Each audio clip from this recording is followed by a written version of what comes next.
अहिल्यानगर भंडाऱ्यातील सर्वांचे मोबाईल आणि WhatsApp group सर्व्हेलन्सवर टाकलेत। बावनकुळेंचं खळबळजनक वक्तव्य, तर बंडखोरी केल्यास मोठ्या नेत्यांचे दरवाजे 5 वर्षांसाठी बंद होतील, बावनकुळेंचा इशारा।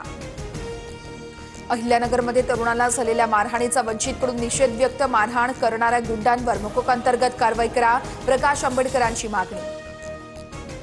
पंतप्रधान मोदींच्या जीवनावरती आधारित मोदीजीज मिशन या नावाचं नवीन पुस्तक प्रकाशित केलं जाणार। पुस्तकाचं प्रकाशन महाराष्ट्राचे राज्यपाल आणि मुख्यमंत्री फडणवीसांच्या हस्ते होणार।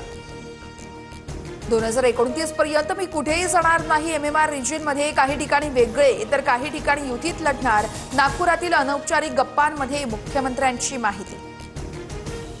ठाकरेंच्या शिवसेनेचा सोमवारी मुंबईतील वरळी डोम या ठिकाणी निर्धार मिळावा।